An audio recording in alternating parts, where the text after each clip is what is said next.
Welcome back, follow players, to another episode of OWL by the Numbers, keeping you updated and in the know for all things Fantasy Overwatch League.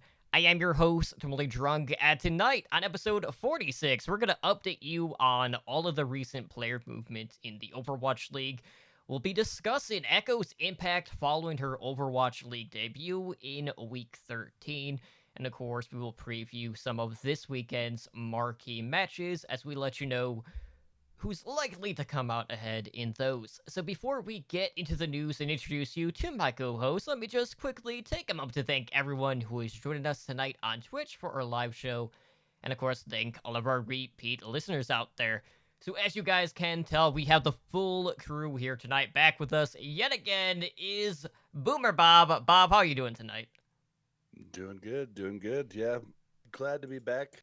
There's been a lot going on, so I'm here now. Absolutely. Always good to see your brother. And of course, it wouldn't be a week without Ramses. Ramses, how you doing, sir? I'm doing all right, hanging in there. It's apparently warm in California and nice for everybody else, so I guess for once I can take that bullet. But it's pretty good. Lots of good games this week. It's usually hot everywhere else except for California. Sorry, Ed. But Well, it depends. If you live in the valley in California, like the valley is hot. oh, I wasn't apologizing for like it being hot for you guys. I was apologizing for making a dumb joke I didn't think all the way through. But I'm happy to be you guys. Happy to be here. Always miss you guys. A pretty eventful week for Fantasy Overwatch as well, and actually everything came out on time mostly. Woo! So in a good spot. Happy to be here. Yeah, Ned, how are you doing this week? I know, we've had some bittersweet weather, unlike these fools. Yeah, no, in Wisconsin, we went from, 40-degree weather to 72-degree weather overnight. I was actually cooking out, and I was doing a driveway happy hour essentially with my brother-in-law and my sister, and we're just sitting out there grilling, and we get this gust of wind come through from the lake, and my brother-in-law's like, shit. I'm like, what? He's like, that's from the lake, like Lake Michigan. And it dropped 20 degrees in under 2 minutes. Ooh. So, we were outside cooking. It was 73. We went inside and looked at the outside temperature. It was 52 degrees. What you should have done, Ed, is you should have just stayed out in the cold, out in the darkness with all of the other Titans fans out there, since that's a can of worms that we're going to open up later. But a lot of uncertainty kind of happening around the Overwatch League. But, there was some good stuff over the weekend, too. We had the Tier 2, Tier 3 tournament that was basically put together by Fran, which was absolutely phenomenal. So if you guys haven't had an opportunity to check that out, I highly recommend it because, it was crowdfunded. There were some really cool advertisements. The production quality was through the roof. And, at a time where there was a lot of question marks about, Tier 2, Tier 3 for Overwatch, it's kind of just a breath of fresh air. And hopefully we'll be seeing more of that in the coming weeks ahead. Best part of Tier 2 lately, not affiliated with the Overwatch League. The other best part of Tier 2 is playing games without Orisa, Brig, or why am I forgetting the other character? Or May. So the game is so much more kinetic when you can actually move and you can actually run around and do things instead of just being frozen and then bashed and then halted. Yeah, crazy how that works. Well, luckily they just nerfed a ton of, crowd control in the game. Mm-hmm. So that should be getting patched live to the Overwatch League. Well, I mean, except for Orisa, and except for Brig. The Brig was the only one that didn't make it through from the experimental card. But I don't think that was that big of an issue because the time to kill is pretty quick. But anyways, we're sidetracking. So obviously we've had a ton of news this week. Last week the Sinatraa news broke out, a couple hours before the show, so we got that out of the way. But Ed, there's been a lot of other movement since this past Tuesday. Some of which is a pretty high magnitude. Some others In a pretty impressive debut in one regard. So what's been going on in regards to like the player movement front? Well, people in the Overwatch League players right now are just piecing the F out. Like, at this point, so we'll start with the Titans, who are all sorts of in shambles. The first part of their team dismantling, or what we would like to call it in the Overwatch community, spitfiring, is Janu got released, or it was a mutual release. And he's the first player to be let go, but more or less the rest of the players are on their way out. That's kind of been like given to us. It's just they don't want to release it all on the same day. But Janu is no longer with the Titans. Their head coach, Pajian, Sure. we'll go with that. Was let go as well, and I know also a couple of their assistant coaches also got let go. So that's just the start of that. Expect the rest of the team to piece the F out and go to other teams. Because I don't think there's anyone in their right mind who doesn't think that Janu, Twilight, Haxel, Sue, Stitch, all of their whole team could go on to any other team. If they can contractually. Yeah, but if they get cut, they can switch. If they get released, they can sign with whoever they want. They're a free agent at that. Well, it's funny because you saw like the team finally gets over to APAC and finally can start playing with the Korean teams or with the Korean and Chinese teams, and then the players, all of a sudden the team moves back to North America and you see all the players are still streaming from Korea. So it'll be a weird situation. I think the theory that I've heard that I actually think is going to hold the most water is that we're going to see some people get picked up right away. I think Haxel gets picked up right away. And then I think maybe 2 or 3 other players get an immediate home. And then right now with everything going on with COVID-19, not to mention just visa issues in general, it might be hard for your Salem and Sues and your Stitches to actually make it to other rosters. I think they definitely should have a place on there, but I think that some teams might just be like, it's not worth waiting 2 more months just to barely get the guy in for the end of the season. Oh, that depends on whether or not they want a player to be playing on 200 pain, because there was an exception for that with one of the other new signees here. Yeah, and I'm just praying right now that Janu and Haxel sign with the Spark, because that would be a fun team to watch then. Oh gosh, that'd be so right. That would be a super fun team.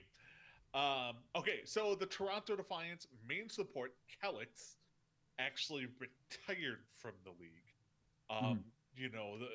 The Mercy extraordinaire Kelix retired. We don't know what he's doing, but in response to that, Toronto actually traded for Cruz. So Cruz is now with the Paris Eternal, and Kelix is no longer in the Overwatch League. I don't think this is a I'm going to Valorant type of move. It sounds like he's just done move. Yeah, like he's done with Overwatch type of things. I mean, you play for Boston for 2 years, you probably will lose a little love for the game. Just saying. And then you get forced to go to Canada. So you go from Boston to Canada. Fuck that, I'm out. Well, so when you think about the fantasy aspect of it, I think Cruz might have slight upside over Kelix's, like, I guess, scoring from what it was before. Because I would say, as far as like placement within like supports, where their tier is, they're probably around the same. I just know that Cruz is a little bit more aggressive, so you might get a couple more picks out of him. Yeah. And then once Paris Eternal traded, Cruz over to Defiant, Paris made a move, and they signed flex support Fielder, who did debut against the Fusion, and debuted quite well. From Korea. Yeah. With 200 ping. Yeah, a day after he was signed. On top of that, it's like the culmination of the parts, like, should not equal what we saw, like, performance-wise. I will say this: I doubt that he has never like practiced or scrimmed with them. They before probably had this. him in like the wings. They were waiting to get him. Yeah, and, like waiting for something or another to sign him, and then this move came about, and they're like, "Well, we have a spot. You're on the team now. We were gonna wait until, this all this stuff, so you didn't have to plan 200 ping to join the team, and so on and so forth." But then they just said, "Screw it," and it worked out for them. So he kept him in the Paris- game. yeah, Paris is slowly turning into a all Korean team, which I'm not against. So he did look pretty good. Yeah, I can't imagine like trying to hit those sleep darts on 200 feet. That's like some Matrix level like dart movements. And then they announced a big change in the hero bands for like, is this the fourth change in them? Something of that nature. So Slightly hero, better? And a good change. Finally, it's a good change. Hero bands will now be based off of OWL pick rates and will only be applied to Masters plus ranked games in the future.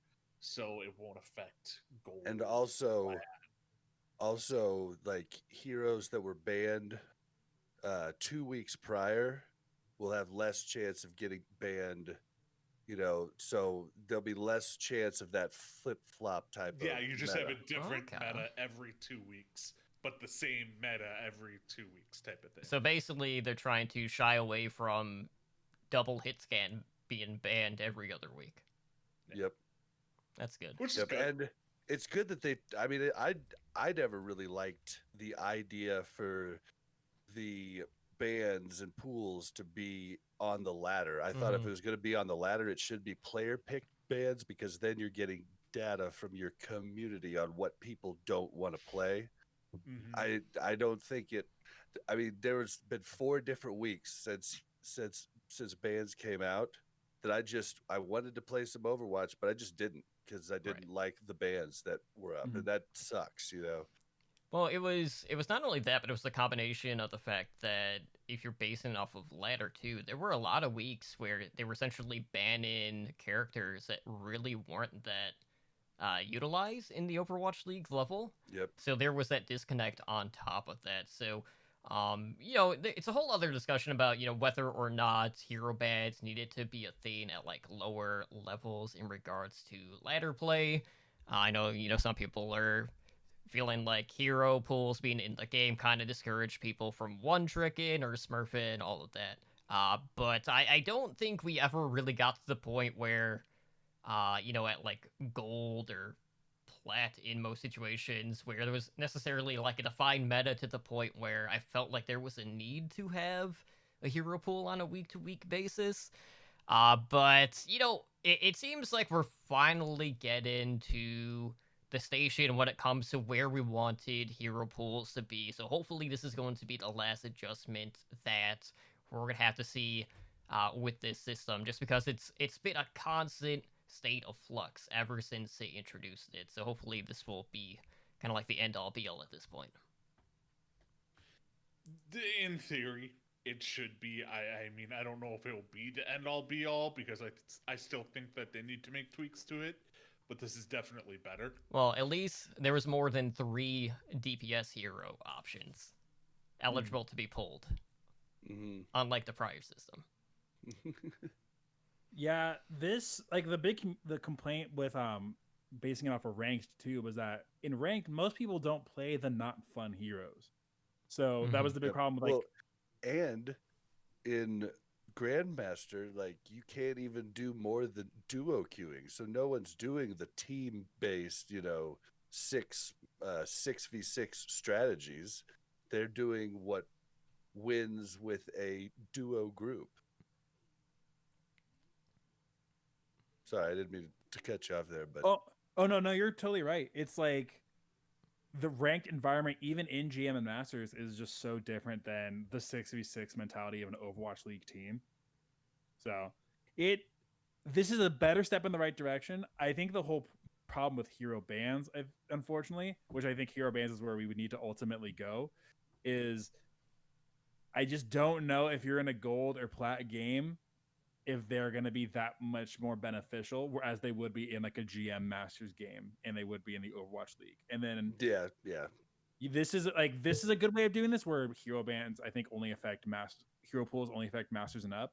But if you have like a feature like that where you can have a whole like other screen of banning a hero, I think you'd get people in gold, plat, under ranks who are annoyed that they don't get the feature, but then don't even actually use it correctly. They just banned Bastion. They would. I know multiple people. Everybody would ban Bastion and Reaper. That's all it would be. Somebody kill this Reaper. He just killed 4 of us back here. Yeah, that's what happens when he ults and while flanking and nobody pays attention. Speaking if of only we had a ping system. If only. Oh wait. If only we did.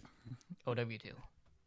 I mean, I'm still surprised because Reaper got banned this week, and from my Rolodex of what got played this week, Reaper didn't He seem to was show not up. high up there. He was the He was lowest the- out of the yeah. DPS. He was the lowest. So Echo had the highest pick rate of the week, which makes sense. And she was not eligible to be banned this coming week because she had just come off of the ban. So she had a high pick rate of 43.9%. I think every team ran her at least for a map or so. Mhm. And then next up would be May, who still somehow doesn't make it at 36%. Ash at 22.8, Tracer at 21.8, and Sombra 18.4, Reaper at 15.3. And the bans we saw this week were for the DPS, Ash and the Reaper got banned. Ash makes a little bit more sense than the Reaper. It seemed like Ash kind of ended up being the main counterpart to Echo in most comps. Yeah, who would have guessed a hit scan character? Yeah, it's weird like that. And apparently the one that sucks the most was the one that got paired up. Well, when you can't play McCree Widow, you know. I just want to see Pharah, Mercy, Echo dive this week. That's all I want to see. It's not going to happen, but I want to see it. I mean, it'd be cool. Yeah, It'd but be it's cool not- to it's like a not gonna super happen. aggressive. I mean, I think it could definitely work. You get Monkey and Diva in there. They're just don't know what's going on. They're in their little bunker. And then they're just like, well, how do we counter that? All right, let's just get a Widowmaker. Yeah, not having the Brig really And kind of hurts. You're done. Like not having Brig hurts. Like not having Brig and having Widow hurts Echo tremendously because now she can get one shot, Yeah. whereas this last weekend with the armor pack she couldn't. Like to me, that is almost. I think it kind of ties into what our next subject is about Echo is. Like everyone was like, of course they just immediately play Echo, but I'm like, it's the same reason that like Pharah would get played this week is because you can be in the air semi freely and not have to worry about it as much. But once you get those hard counters back, that could take you out of the air with a one shot, then that's different. And even different than having a Far Mercy, because like a Far Mercy, you know, a Widow would have to. God, can they even one shot you with a headshot with a Mercy damage boosting or healing you? Yes, they can one They shot can- the they can Mercy one or shot. the Pharah. The armor pack's the only thing that actually makes them to where the headshot isn't an instant kill. Yeah. And then So- also with Mercy back, you could pair Mercy with an Ash and Mhm. take out Echo super easy. And so Yeah. It- Echo doesn't look as good this coming week. No, and like the thing with Echo, and like people are like, I'm just gonna call it Mecco, Mercy Echo. It makes sense. It does. When you I like instead of Exy. Exy, it's less effective because like a Far Mercy works because Mercy can kind of just hover in the air the whole time, and that's not an Echo. What Echo does. Echo is more of I'm up in the air. I'm also down on the ground. I'm, you know, shooting sticky bombs and, you know, and stuff like that. So the Mercy can't really be up in the air the whole time. So That's why you pair it with a Farah, that she can just back and forth. no, that's what I'm saying. Like Mercy works great with a Farah, but I don't think Mercy has the same effect with. Well, I mean, Echo. it's the same as a Mercy pocketing a Hanzo or pocketing an Ashe, you know. When we like the games we saw this weekend, it definitely seems like you have two different things. You have people who are a couple different things. You have people who are good at Echo on a bad team. You have bad Echo players on a good team who are kind of hanging, and then you have you had some people who just didn't know. They didn't know what they were doing. And I hate to bully these guys a little bit, but the Seoul Dynasty were the biggest disappointment of this entire weekend. Gosh, they are just cursed. They're just cursed. They have a curse upon them. That's all there is to it. So who looked worse this weekend? Seoul or Boston? Seoul. Seoul. I mean, Seoul. Yeah, Seoul. At least Color Hex had a couple good Echo plays. Mm-hmm. Prophet did not know what he was doing on that hero. They just looked messy. So maybe it was a good thing that, the match only lasted 24 minutes. And not the fastest map of all time. it No, it was. They confirmed yeah. it. They confirmed it. Broke the record a week later. A week ago from Boston's matchup. Yep. So now the real So- question is, will By Reddit man- will Mayhem set the new record when they beat the Titans this weekend against Oh, I a can't tier wait. 2 NA I team? can't wait. I don't know. There's So so much unknown. So Reddit math leads me to believe that, due to that fact, Boston better than the Seoul Dynasty. In pure Reddit math, Boston is better than Seoul Dynasty. The only definite thing that we know about Boston is that they are worse in London, and you're going to lose the Twitch bet. How do we know? We haven't seen London in 10 weeks.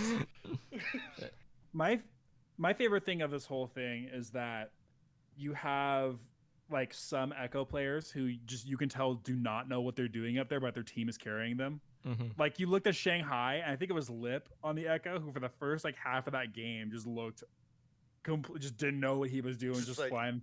It's like when you first play a character, you're just hitting buttons. You don't really know what you're doing. Or me every game. I remember every time I picked up a new character when I started Overwatch, I was just hitting a button. Like I had forgotten what it did at that point. I was just hitting a button, and I was like, okay. So you had him, and then you have on the other side, you have people who are on crappy teams who have decent stats, or who at least play decently. I think Dante's a really good Echo. It's just that his team is pretty bad. And then in the middle, you have people who are good Echoes who actually were getting some good damage off, like Rascal. I think Mirror actually had the best Echo stat line out of anybody this week. Yeah, but I mean, from the eye test, Rascal was the best. You But know I who mean, was, not fantasy wise. yeah, you know who was sneaky good on Echo, but didn't play the whole time? Apply Yeah. for the Valiant. Yeah. Now they switched him out for I think KSP. Yeah. Yes. Yeah, for the Sunscreen KSP. duo. Yeah, for when like he came out and played Reaper and whatever. But Apply made his debut in the Overwatch League and performed very well on the Echo. Wasn't his debut in the Overwatch League though? He debuted with Mayhem last year. He didn't Yeah. play. Yeah, because No, we he- interviewed him right after his debut match. He played a mat. I remember. He got a Dragon Blade off. That's true. Okay, they just announced the entire time during the broadcast how this was his debut Overwatch League moment. But They are not as they don't have the elephant brain that I have. well, They what? don't know. And it just helped that we interviewed him with Al Recap like right after his debut, and that's the first thing we ask him is, "How was your debut?" Maybe they were trying to refer to it as his, Valiant debut. Yeah, maybe, probably. Maybe We'll give they're him the benefit just, of the doubt. Maybe they're just surprised that they were talking and they weren't on mute. Maybe. Like they could have just been confused because The best is when they're not on mute and they don't realize they're on and they're just like doop doop doop. Oh yeah, every time you come back from commercial or whatever, You just you hear sit like there. someone coughing Yep. or Mhm. And I'm then like today, the first match, I think it was, I think Sideshow and Bren were like half asleep, and like Kim's back and they're just staring off into space for like a good like 15 seconds, and then they go, "Oh, hey, we're back." Dude, 3 a.m. Bren might be my favorite thing in Overwatch League right now. You go.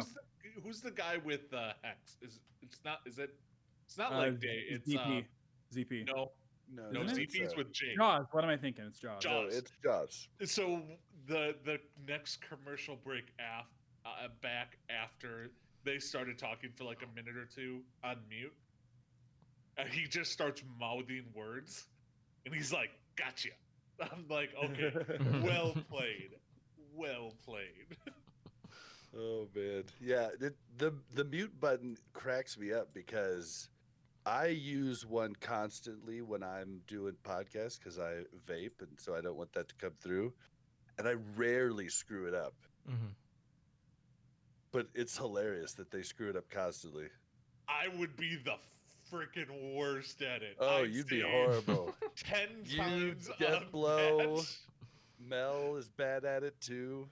Yeah. Well, Mel's just bad at everything. So, I guess when we think about the Echo fantasy relevance, it kind of seems like it depends on the matchup. It depends on the player. It doesn't feel like she's like the automatic better score machine out of everything. Because a lot of, granted, I'm looking at the fantasy OWL stats, but it seems to be through the DPS lineups that most of it is whoever's playing hit scan. Yeah, that's Well, that's pretty true for like all of the platforms. Because even looking at like highnoon.gg, most of the top scorers were still the hit scans. But like there was only one Echo player that had like a top 3 best score that actually was over 100, and that was Who Are You. Granted, that series went to 5 maps, so more maps to tally up a better total through and through. But I didn't really notice a differential too much in regards to the points when you were comparing, say, like the Echo dive compositions, which would revolve, around like a Tracer or Sombra, depending on the team, versus, the Echo Ashe, which was, Ashe technically being like the counter to Echo in most cases. So it seemed pretty even, but the Ashe players were definitely coming through in the end. Mm-hmm. Yeah, and I don't know if the Ash players is because of Bob possibly, or I think it's I think a Dynamite. lot of it's the dynamite for sure. But you would think that Echo, I mean, just watching her just melt down tanks at half life in one beam, and you would think that they'd be getting a lot more points. I think it's gonna swap back this week when the hit scans aren't playing Ashe because Widow just doesn't score much. McCree will be middle of the road compared to Ashe. I think Ashe just has so much damage, like just raw damage. Yeah, and it could have also been the maps a little because there's so many choke points in like on point A's that she can just dynamite into and get massive tick damage and get that Bob super early or cause somebody to slightly hesitate or something of that nature. But yeah, it was a thing of beauty watching Ashe play. I love seeing Ashe play. Love it. And it's something kind of interesting because Ashe wasn't getting any play, right? And this is my problem with the pro scene, is that it has to be proven to him beyond a shadow of a doubt that Ashe is good. It comes out Ashe is on that ranked ladder ban, right? Surefour had been the only one that had played her one half of a map against the Outlaws. All of a sudden, they come in and everybody's all like, "Oh yeah, Ashe is pretty good." The Valiants are innovators. That's why. Yeah, it's just there's so few innovators in the pro scene. Like they're so stuck in their own heads about, no, you can't play that. No, it's bad. That no one even tries. that's why I think these hero bands have been great for just showing us some other characters that are pretty dang good. I just had an idea actually. One of the reasons that Echo may not be getting that much fantasy value is that you're not getting a lot of damage or a lot of kills off of your ults. Because think about it, most of the ults that we saw Echo duplicates just went straight to Winston Primal Rages. Winston, and then some of the DPS were so bad at juggling. I mean, it was hilarious to watch. But then also they'll pick a Reinhardt or they'll pick a Brigitte. Who picked a Zen? At one point, somebody like double transcendenced. I think it was on one of the Chinese teams. But the double Sigma ult was scary as heck from San Francisco. Like, they get lifted up and dropped, and then Rascal lifts them right back up and drops them all to their death. I mean, it was just ugly. Right on. And like I'm very curious to see now that Astra's kind of out of the rotation moving forward, if we will see more of an even split between the hit scan, or if it's gonna kind of like cycle again, kind of like what it was prior. But all in all, like it was just really great seeing basically every team embracing the new hero. We'll see how long Echo is going to maintain in the hero pool. But who knows? Maybe we'll see some more innovations with Mercy back into play. Bob, I don't know if we'll actually get the aerial assault. That might be asking a little bit too much. I doubt we will, but I've asked for it, and a team like I really think a team like Toronto, who is struggling and has both Surefour and agilities, give it a shot. Let Surefour play the Echo, put agilities on that Pharah. Or Boston. Let Boston try it. I can see maybe Shanghai potentially being in discussion too, but Shanghai too, yeah. I don't know. Flatter was benched, so who knows what they would do in that regard. Yeah, it was a rough week for if you picked any of the big name people in fantasy. Like Carpe? Yeah, I know all of us got bit by Carpe in at least one league. I got, you guys got hit by Carpe, and I got hit by Hawk. Yeah, that was weird. It was so weird. Like no out Erster, of nowhere, Hawk is just benched, and all of a sudden, their old off take. What's his name? Fried Wiener. Yeah, Fried, and then Boombox is in too, and I'm like, what? And I picked Funny Astro. Like, what is going on? What do you think? Killing me, Philly, killing me. It was all around. Didn't play. Huh? Bedosian was benched too. Didn't play him now. Well, it's not like the Dynasty really put up that many points anyway. No, true. You probably would have put up like 30 points, if that. 30's better than 0. Oh man. It was a brutal week.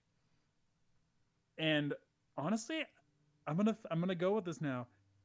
I'm pulling a lot of fantasy starters from the LA Valiant because they run, except for maybe with the DPS, they run a pretty consistent lineup for tanks and supports every single week. In that, McGravy's a pretty sure start. I'm liking Lastro a lot. And they're bad enough to still lose maps to where they have longer games, but they're good enough to at least get a lot of kills. Yeah, Shax is probably a must start too. Because they're not rotating Shax out. They're rotating.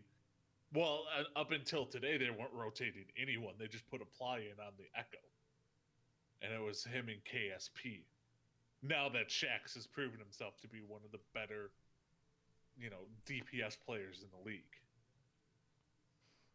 Yeah, I've been looking good, but, unfortunately, we don't know what the outlook is for every team. As we mentioned, like, the Titans have been going through some sort of, like, inner turmoil, supposedly like for the past several months at this point. So Bob, we actually got like a little bit of an update and a little bit in regards to like the rumor mill as to what we could be seeing next week from them.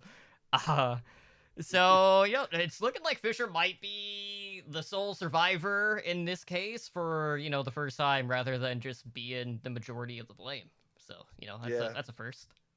There's a lot of rumors. One's rumored that Fisher's going to be the last one standing from that team.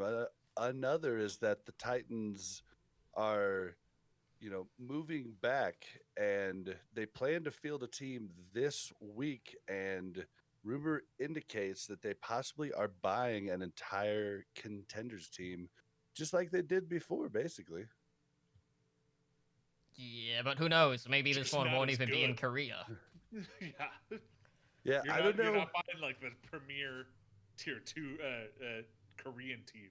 Lots of the speculation was that the team management and ownership just did not gel well with players and coaches from Korea. So it's very possible that they just do not want to deal with Koreans, and Mhm. they're gonna buy a NA team because it, like business is very different in Asia as opposed to here. And if you don't treat them proper compared to their culture, then they're probably going to get upset. I can totally understand that. Like, I know nothing about their culture, but I know it's very different. I know there was. This is really weird to say, but there was actually a pretty informative post on Reddit this weekend that was talking What? about. I know, Oxymoron. I know. Yeah, right. So, but they had this. They were coming from the perspective of somebody who's been a fan of the Vancouver Canucks for a long time, and the Vancouver Canucks, their ownership group is the same as the Vancouver Titans, the Aquilini Yep. group. Okay. But no, they had talked about that the Aquilini group, like the way that they have the Canucks fashion within the city is they want a team who's going to be like the Vancouver team. Mm-hmm. And so much of Vancouver Titans is this used to be Runaway, and we love Runaway, which if you're a team coming into if you're that team and everybody's more excited about who you used to be, they don't like it distracts from your brand. But even more so, they want a team that's going to be there like making public appearances. It's going to be out like hanging out in the city, is going to be a big staple of like the Vancouver scene. Yeah, I mean, and And that was shown just in their remember the Titans reveal video where they're standing in the middle of the ice rink at halftime, and they played the music and all that. So I mean, that does make a lot of Okay. sense. Bob just said halftime. It's intermission. Whatever. I don't watch hockey. they have Yeah, Halftime's always- halftime. There's 3 Intermission is for periods. movies. Oh, is there 3 periods? Yes. Yeah. So Hockey's it- weird. but it's just I think it's just a very harsh clash in philosophies. Right. Which It's means getting that really upset here with the hockey's weird comment. You can see him. I legit don't watch hockey. lots of Okay. Canada talk this episode. Yeah. What I are you don't- talking about? What are you talking about? Give me some poutine. So, for- in regards to the rumor mill, really the only team that we have heard thrown out there, and this is going to be a minor tangent, was Third Impact. And Halo of Thoughts basically like posted this tweet where he's like, if I'm wrong about this, I'll just quit. For the And it's third just time. like, it's like, dude, we've heard this before. If you're putting it out there we know you want to leave, so just go. Like, you don't need to just set yourself up like that. But if you look at the landscape of Tier 2, specifically like North America, obviously there aren't really any academy teams. I'm not going to count Uprising Academy. They're not technically a contenders team. So They are not. So if you're looking at a team that is mostly eligible to play, that are 18, would be the former Team Envy, who just I was won thinking that too. France community tournament. That would be Team Doge. Now, there is one person on that roster who is under the age of 18. That is their main support, OG. But if you're looking to pull in someone that has a lot of experience, this is a well-established contenders team, like, that's probably going to be the best bet. I'd be curious to see, like, how much money they're willing to, front in regards to picking up, like, a roster wholesale at this point. But, like, it's And we don't know what we're gonna get. And that's You really, make- like, a scary thing. make a really interesting point about former Team Envy, because it was pretty surprising Hastro closed that down. Maybe he was just getting ready to sell it. Mm-hmm. That's a good point. I hadn't heard that one. The Halo of Thoughts thing was super funny because he was talking about like it's like my sources tell me that it's going to be Third Impact, and it kind of made sense because Third Impact wasn't in France tournament. Like they were the only notable contenders team not No, there. they were, and They got dropped pulled. out Gotcha. or pulled. That's what led to all this speculation. And he was saying it's definitely Third Impact, or like, else I'm going to leave Overwatch. And then you had multiple people in Third Impact being like, "We're being signed by the Vancouver Titans." Like, wait, what? Well, no matter what, I'm not gonna trust anything that the players on the teams actually say. Because even if they've signed, they probably would have more fun trolling people than anything. Right. If they've already been signed. Well, we'll know for sure by Saturday. I have a question for you, Ed. Actually, All right. I don't know how often you guys cover esports and Dropping Spicy, but do you like? Because we know Halo kind of decided that Apex Legends was going to be his main game for covering stuff. That and Okay. Valorant. Do you guys actually ever like? Is he an actual source of note within the Apex Legends community? To some degree, but like the thing is they don't have a set system, like a set esport. Like the three of us could do a team and just join without an organization. So it's a little bit harder to do something like that.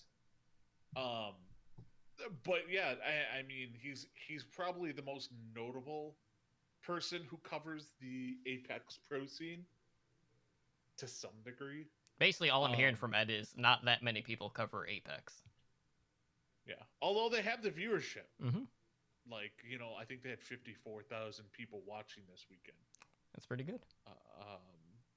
But yeah, it's an ever-changing thing with the pro scene in Apex that it's kind of like how Overwatch was prior to the Overwatch League. That's what it's at right now.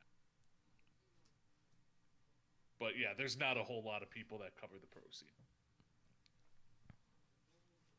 Good to know. Well, I'm curious to see what exactly we'll get from the Titans. But it is a bittersweet moment knowing that, really, I mean, the runaway story at this point, at least at the Overwatch League level as a team, will be over. And do not play any of them in fantasy. We haven't specifically said that, but Yeah, do good call. not do it. Like, Any single person in a Titans uniform for fantasy, period. yeah, because chances Not are even Fisher. Not you even might Fisher. at most maybe you'll have one or two options, but it's not worth it if the team is just getting blown up outright. Now, if they get rid of everyone and only sign 6 people, which I don't think they can do, then yes, some of them would be startable on a flyer because they're playing. If they have no backups and everyone else on the team is cut, they're going to play. I can guarantee that. The Uprising strat. Yes. Although the Uprising have been rumored to have signed people, it just can't be made official yet because they're waiting on league approval. Which would league approval? I mean, has that League approval probably also has something to do with visas and Most shit likely. like that. Or Well, 'cause they were background saying- checks. well, because most people have said Well, like we when they're all know they signing- don't do extensive background checks True. when it comes to the Boston Uprising. Yeah. But anyways, let's look ahead to some of this weekend's marquee matches. So just as a reminder, out of the rotation this week, we have Ashe, Reaper, Reinhardt, and Brigitte. So on Saturday at 3 a.m. Pacific time, we have the return after 9 weeks. Well, this is going on 10. Of the London Spitfire, who haven't played since March 1st. And they are going up against the Chengdu Hunters. So the Hunters are entering this match. Fortunately, kind of limping. They are on a 4-match losing streak. They've definitely been kind of a step behind the rest of the Asia region.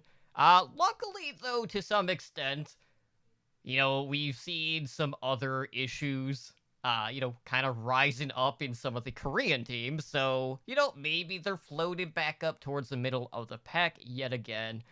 But, looking at this, we don't really know what London is going to play or who's going to be playing what. We don't know who their Echo player would be. I would imagine Glister would probably be the most obvious choice for them. But most of the stuff we've seen for the Hunters has kind of been a very mixed bag. So Ramses, how are you feeling about this one? Because we basically are going from a team that's had a number of inconsistencies to a team in London who, on paper, we didn't really expect much of, but they haven't played in so long. We've definitely seen drawbacks from people coming back from such a drought here. I'm trying to remember who's their second DPS under Glister. Is it Babel? I believe so. They were running a little bit of rotation though, but Babel was getting the majority of the play. So I'm gonna go with Chengdu. Just number one, I think Chengdu is gonna be the more experienced, and they're going to be.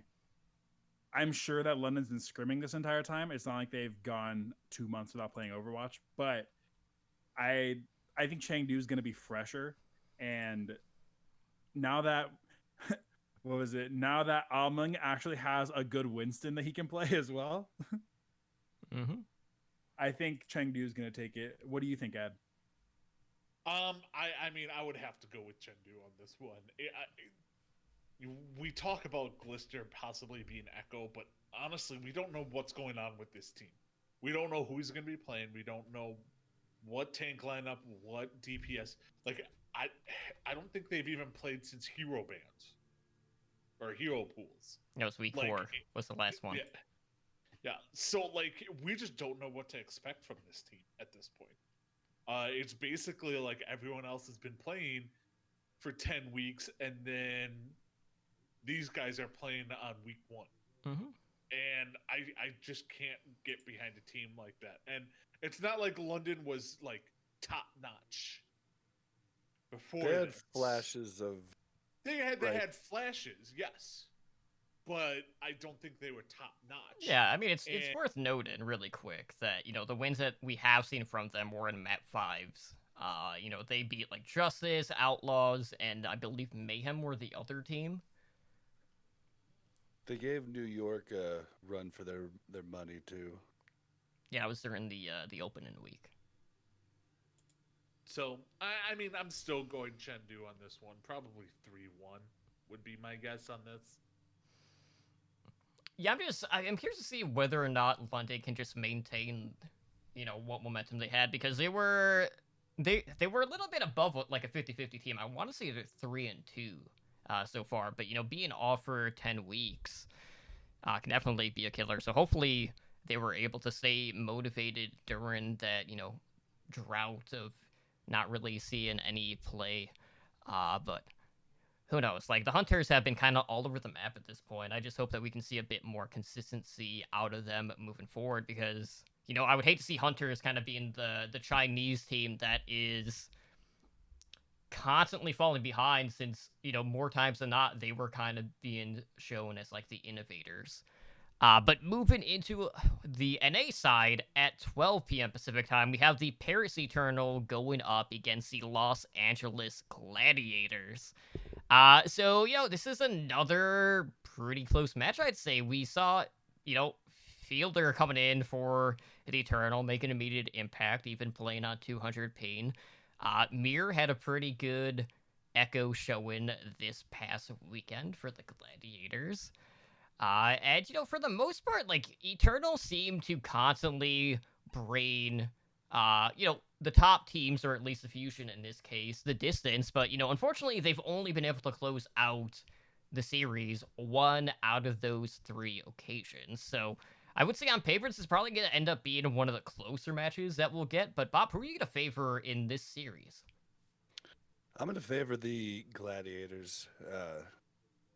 Space has looked amazing on whatever they want him to play, and they've just looked solid. Whereas if Xe was back, I might be picking the Paris Eternal, but I just don't have a lot of faith in the Paris Eternal with Nicodai as the other DPS. I'm just not a real big fan, so I'm going to go and 200 ping for that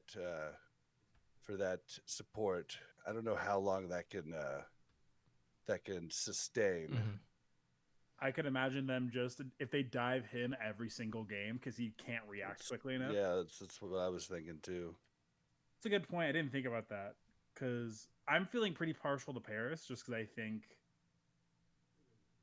I want to see the Gladiators get boomed again where they start complaining about dishonest comps and Yeah, dude, I don't like the Gladiators really. I've never liked them. I think it's because their color's purple, and I went to KU and we hate K State. So if you notice behind me on my wall, there's nothing purple. I don't own a piece of purple clothing. Just don't like purple. well, I think I'm gonna go with Paris just because I think that they haven't cracked Fielder yet. I think the week afterwards, I think it's gonna happen. But when we look at it, Gladiators haven't really beaten a top tier team yet, have they? I don't think they've actually beaten anybody of a real note. I don't have it on hand. What I do know is, like, yes, they do have a winning record, but their map differential isn't great by any means. It's only +1, so they're a very, like, 50-50 team right now. Like, they beat Toronto, and then... Yeah, they've beaten Toronto, they've beaten Valiant, they've lost to Valiant, they lost to San Francisco, they beat Dallas, they lost to San Francisco. There's no schedule apparently for week 7 and or week 6.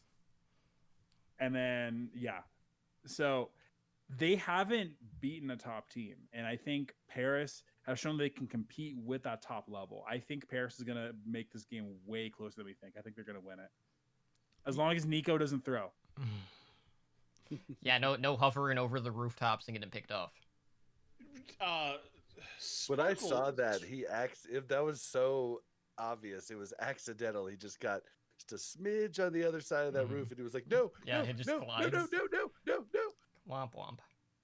Sparkle's coming back starting soon, isn't he? End of the month.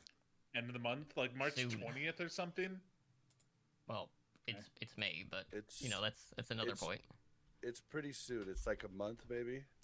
I'll give you the exact date here in a second. It's literally the last day of May. May 31st. Maybe 30. Yeah. Yeah, I was pretty close. Although, hey, if you're talking about throwing, you gotta remember, Soon fell off the map this last week too. Dude, the Soon apologists who came out were like, there's a ping difference. He didn't realize he was... Yeah. Ugh. They're just gonna keep sticking with that. But moving into Sunday at 12 p.m. Pacific time, we got the Dallas Fuel going up against the top ranked Philadelphia Fusion, who are currently 10-1 right now. They have the second highest map differential at +19. But this is a team who constantly seems to just get pushed to the limit, essentially, because 3 of their last 5 matches have all gone to a map 5.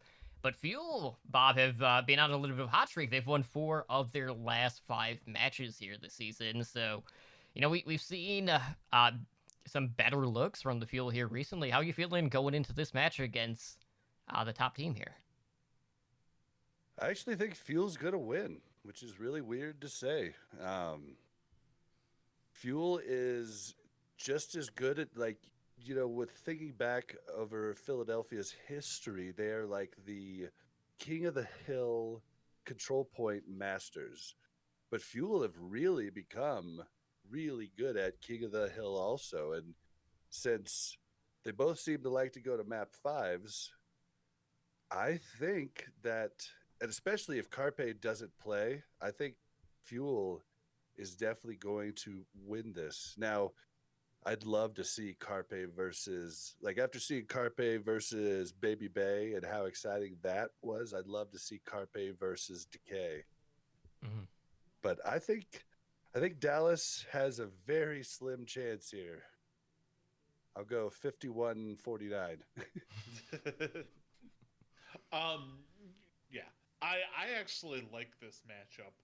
I probably would have picked, if you would have asked me this before this weekend, I would have gone Dallas. Same. I think if Oh no, I would have went the other way. Doa in my opinion, did not look all that impressive this weekend. Well, I was That's it. That's the only thing. I You I are was kind of crazy. surprised they weren't doing the Sombra Echo. But who knows? I mean, Doa looked a little slow on the first map, but then he ramped it up, What they dude. did, and yeah, it was Doa that was on the Echo, right? Yes. Yeah. It's. I think it was more of a decision making. They ran Echo on some weird points. He was weird in that he kept what's the ultimate copying Moira, Yeah. which was interesting. And then when he switched to Monkey, he didn't look very good on Monkey either. But his Echo kit was solid, like with the beams and all of that. Mm-hmm. So it's like if Echo is still everyone's jam, maybe I think that's Fusion. If Echo is not in the meta, it's literally a coin flip to me. I would probably give this very slight nod then to Fusion because I like Fusion's support lineup so much. Like it's hard not to love Funny, Astro, and Alarm compared to any support lineup in the league. Yeah, well, Like, let's see if they play Boombox though. Yeah. Let's see if they play Harry Hook. Like that's as weird as playing Boombox. Oh, poor Harry. Yeah, but you know what I mean. It's so I if Echo's in, I probably put it 60-40 Philly. If Echo is not in, it's a 50-50 split. Oh, that's like having in a Vast jersey. But yeah, it's definitely something that it's probably my game of the week. Like this is the game where I'm like, if you could watch only one game, watch this game. All right. And that will lead into Sunday at 4 p.m. Pacific time. We got the Florida Mayhem going up against the Vancouver Titans. Or Titanics, depending on, how bad they end up looking on Saturday. But anyways, so obviously... Well, does that make Gargoyle the iceberg? Because that's a pretty kick-ass nickname. Like... It makes Fisher the iceberg, or Janu. Fisher's the iceberg because he is the only man that is an island. No. Janu is... So which one would be the wooden door? Which one is Jack, and which one's the chick from the movie? Rose. No, Well, Fisher is the guy is like the violin band still playing on the Titanic as it's sinking down into the water. 100% going down with the ship. Like that is Fisher. No, the boat is just Ryu Jae Hong. The boat is just Ryu Jae Hong and Hacksaw like quietly like just, and then Ryu Jae Hong drowns in the water after. Janu would be the boat captain that's like shoving women out of the way to get onto the rescue boat. He's like, peace the fuck out. I'm leaving before any of you. Mm-hmm. So do you think Vancouver wins this week? Hard pass. So yeah, so looking at this, we do have the Florida Mayhem who are on a bit of a roll here. They've won their last 3 matches, all of which have been 3-0s. Yes, that is also true. Besides the points, but you look at like their team fight win rate this past week. Now out of the 18 teams, they were at 6 overall at a 59.5% win rate, which wasn't terrible by any means, but. The Mayhem seem to slowly be getting better as we get further into the season. And honestly, none of us really know what the Titans roster is going to be going into this. So it's really hard to kind of like pinpoint what our moderate expectations for this team can be.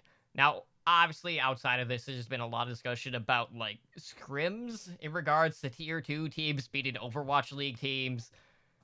And, you can't really read into scrim results because, what happens in scrims doesn't always pan out when it comes to, actual games. But I'm pretty sure most people are just gonna end up favoring Florida in this case, knowing that we're clueless when it comes to the Titans. We are in the dark. We are sinking to the bottom of the ocean, and we're just gonna freeze there. Yeah, no, you are like the Titans as a team are Jack from Titanic. I'm sticking with this theme, so deal with it. And they're just slowly sinking. Well, no, they're less. Are they more Jack or are they more Fisher? Netflix? Fisher is definitely Rose, not getting off the raft and Sharon. Okay, No. so let me put It this has in been this perspective. disproven, Bob. So Ed, I'm on Odds Portal right now. Okay. Okay. The Titans matches aren't even posted. Why would they post them? You don't know who's Right, playing. exactly. So Like, it's don't just- bet on them, even with imaginary money. Like, honestly, depending on the odds, they could be depending on what it like how much of an underdog they're at. Mm-hmm. Betting on them wouldn't be the worst idea if it was low enough. And that is purely on the, if there's severe underdogs. It's why so many people put money on a Conor McGregor to beat Floyd Mayweather in a boxing match. Right. No chance in hell that it's gonna happen. But if Conor McGregor lands one sturdy punch and knocks him out, he wins, and it's a massive payoff. That's how I would think this, but it's smart of them to not even take bets on this. Yeah. Now they like to use the phrase puncher's chance. I don't think you're gonna punch through the iceberg. What if you're Doomfist? Sit down. You can fight ice with ice. May versus the Titanic. You are weak. Can't do it. Do you see that somebody made a Sit post? down. Somebody made a post where, can you imagine if at the end of if Chipset makes it the entire Overwatch League season without playing, like we should either get a voice line for Doomfist that just says "so unlucky," like that people could spam every time, or you just get an emote of him sitting on a bench, like being upset. I like it. That should be the new rule. It should be who's gonna are the Titans gonna win before Chipset makes his debut in the Overwatch League? Yes. Oh. You're muted, Ed. Damn it! He's like, you're so close. You know what? I am truly a hex. Here's the thing. Chips is not even worthy of being in the league. Like, he's not. And I don't get why they signed him. Publicity. But right now, he's just a meme, and I'm fine with that. Mm-hmm. For that roster picture alone, he was worth the signing. He is the goofiest looking mother effer in the world. Mm-hmm. No, dude. The roster picture and roster reveal picture for Atlanta Raid when it was DeFran when he was like 10. Mm-hmm. He was like That's 10. pretty good too. That was hilarious. These roster pictures with the Overwatch League have been scuffed for forever. Do you remember last year when they had they did the third was it the third kit jerseys, and they're like, all right, so everybody wear the tightest shirt you possibly can. That way it just wraps around your stomach and we can see your belly button in all these You photos. see your belly button, your nipples, everything. It's like, what is going on right now? They weren't like Chips Up, bud. We're doing the photo. Shave Poor- your face. Taibu's was the Oh. worst, man. Mm-hmm. Oh, God. So I'm going Florida because Vancouver doesn't have a roster. I think everyone in their right mind's going Florida on this one. What a world we live in, guys. In no other circumstance would this What a would have happened. What a world. Who's Celine Dion in all this? Like, who's singing that song? Uber. It's not coming back to me right now. Oh, I like the cut of your jib.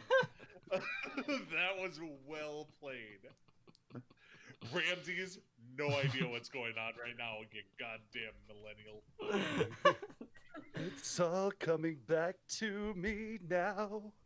Freaking Uh, awesome song to get ready to. So yeah, on that note, literally, let's close up the show. That was a pretty good one, Bob. So if you guys want to help us out, please do us a favor and head on over to iTunes and leave it to write us a review. We are always looking for feedback and just ways to improve the show. We are open here, so if you guys just want to shoot us an email, contact us on Twitter, all that good stuff, just let us know. By And the way, we haven't gotten no, a review it's been a while. in a long time. So I'm gonna do something that we've been doing on Dropping Spicy, and we've been getting like 6 reviews a week because of it. Oh god. If you do not leave us a review, I will find you, and I will Nancy Kerrigan the shit out of your kneecaps. Ugh. Dude, I have a old yearbook I will go full Tanya Where- Harding on you. they had an entire article about that, and someone signed my yearbook and drew a stick figure hitting her in the knee in the picture. I saw it like 10 years later. Nice. How does Tanya Harding not in jail right now? Because she didn't Bob was do it. gonna She find just it. agreed to it. Well, as Bob tries to find this, if you guys want to find additional Overwatch content, check out Overwatch Recall. We have a hub of. Oh, yeah, he actually has the picture. Oh, you prepared? Do you just keep your yearbook next to you at all times?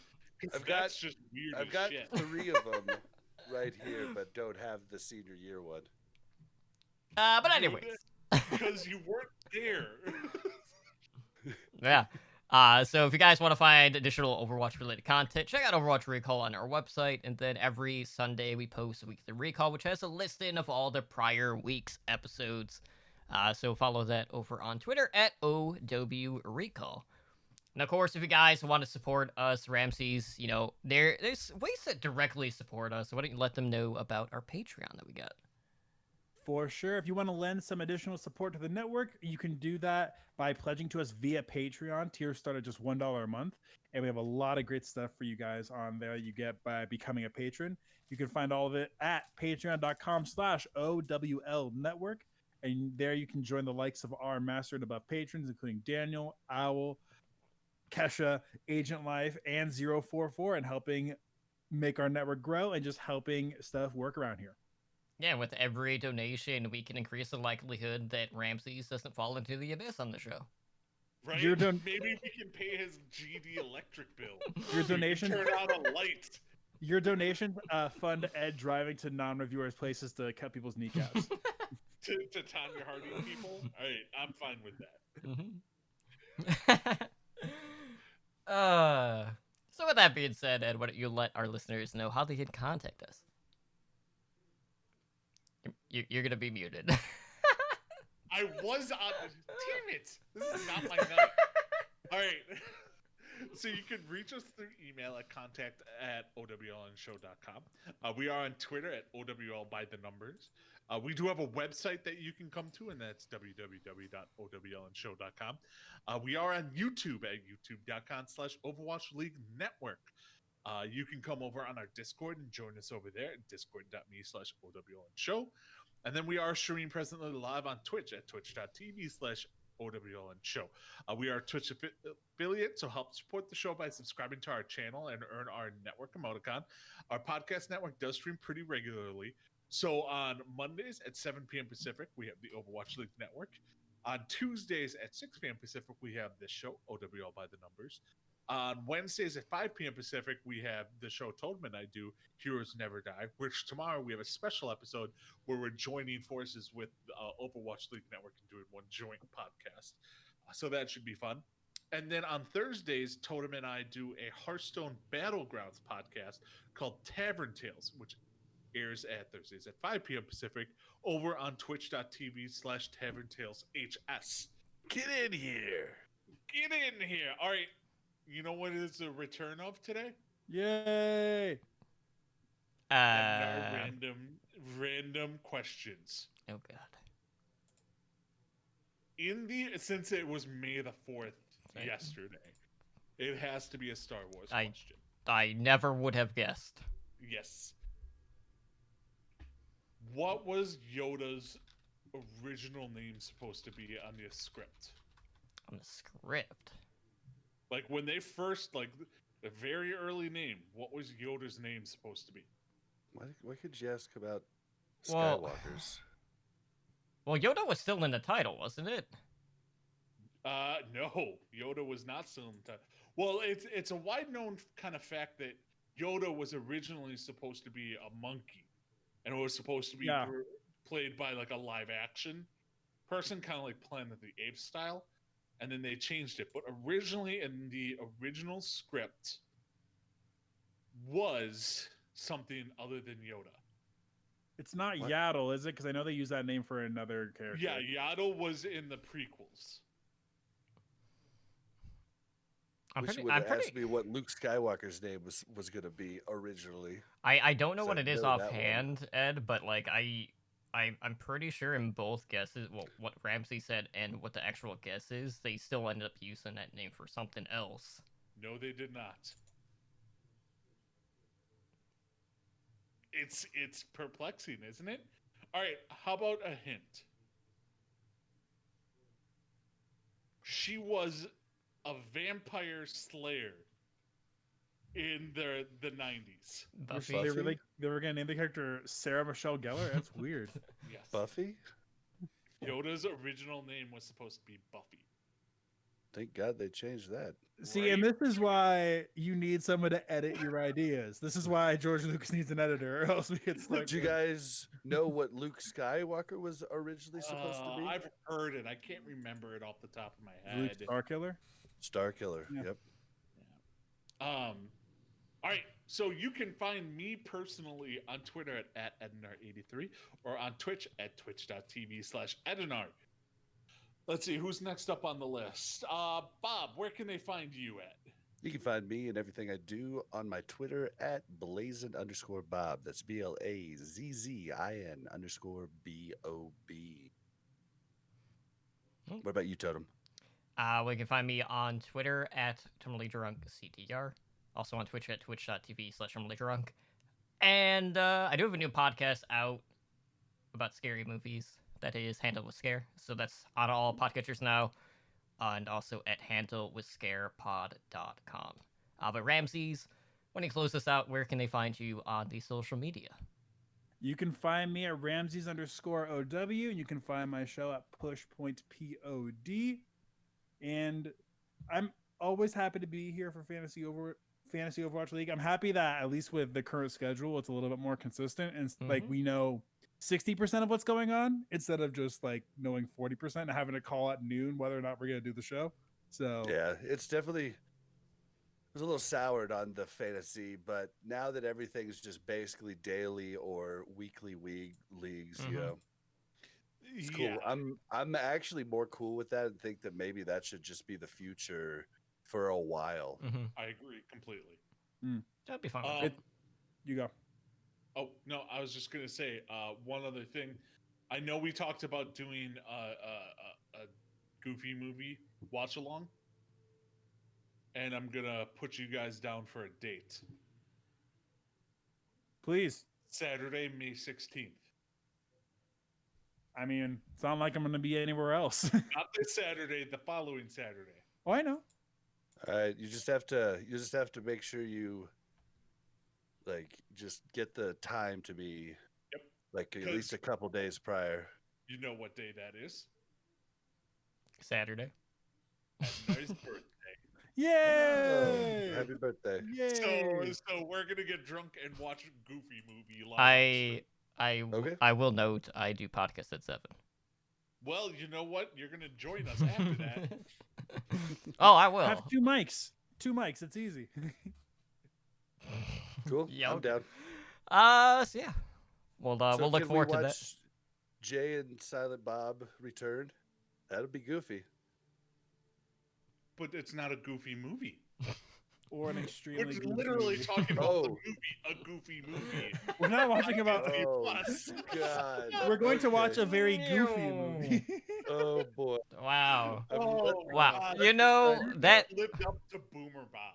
unbelievable. Man, Bob's got all the titles for this week's episode, whether it's Elephant Brain or if it's a very goofy movie. Mm-hmm. Didn't even know there was a movie about Goofy.